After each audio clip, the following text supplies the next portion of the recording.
Baik rekan-rekan sekalian, saya akan menginformasikan perkembangan penyidikan setelah dilakukan gelar perkara.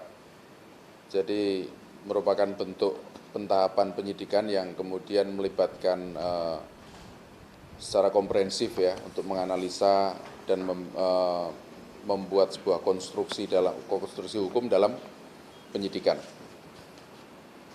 yaitu terhadap kasus kekerasan eksesif yang terjadi di Sekolah Tinggi Ilmu Pelayaran di Cilincing, Marunda. Dari pelaku yang kemarin sudah kami sampaikan pada media, hasil penyidikan dan gelar perkara, kemudian kami menyimpulkan ada 3 pelaku lainnya yang terlibat dalam peristiwa kekerasan eksesif tersebut.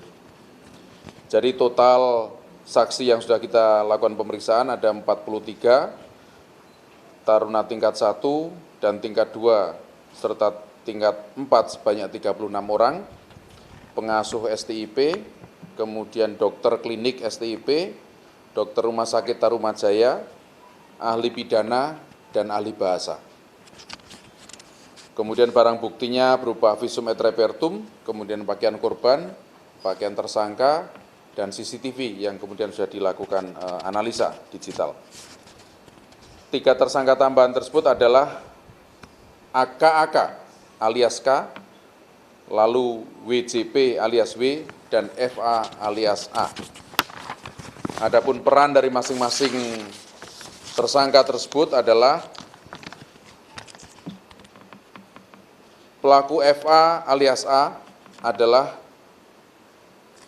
taruna tingkat 2 yang memanggil korban Putu bersama rekan-rekannya yang dari lantai 3 untuk turun ke lantai 2. Ya, ini yang diidentifikasi menurut senior persepsi senior tadi salah atau menggunakan pakaian olahraga memasuki ruang kelas dengan mengatakan, "Woi, tingkat 1 yang pakai PDU itu pakaian dinas olahraga, sini." Nah, jadi turun dari lantai 3 ke lantai 2. Lalu FA juga berperan menjadi pengawas ketika kekerasan eksesif terjadi di depan pintu toilet, dan ini dibuktikan dari CCTV, kemudian keterangan para saksi. Sehingga terhadap FA dilakukan persangkaan pasal, selain pasal pokok kemarin 351 ayat 3, yaitu pasal 55 junto 56, ya, turut serta.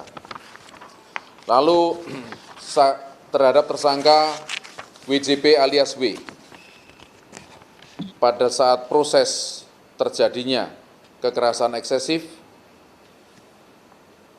Saudara W mengatakan, "Jangan malu-maluin, CBDM, kasih paham." Ini bahasa mereka. Maka itu kami menggunakan atau kemudian melakukan pemeriksaan terhadap ahli bahasa, karena memang ada bahasa-bahasa pakemnya mereka yang kemudian mempunyai makna tersendiri. Kemudian ketika korban setelah dilakukan pemukulan oleh saudara TRS mengatakan, "Bagus, enggak predires," artinya masih kuat gitu ya.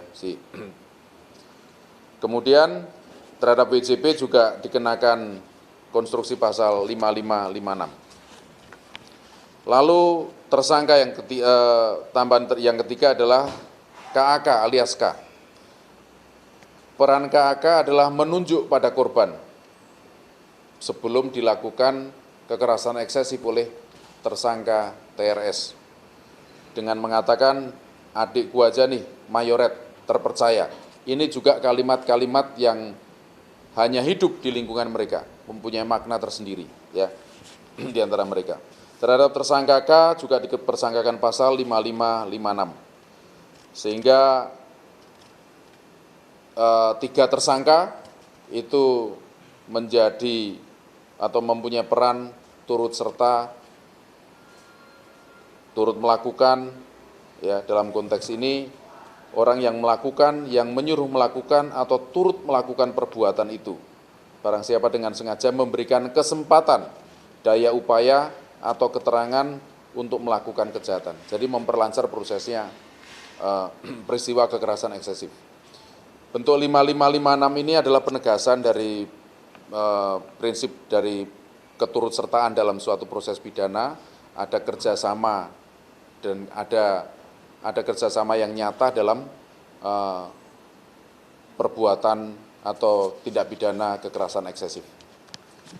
Saya rasa itu, kemudian terhadap kami sampaikan juga hasil visum et repertum terhadap jenazah, saya rasa sama dengan kemarin, yaitu ada luka-luka lecet pada bibir, perut, dan akibat kekerasan benda tumpul, kemudian screening alkohol dan nafsa nihil, lalu tanda-tanda perbendungan hebat, ada pendarahan.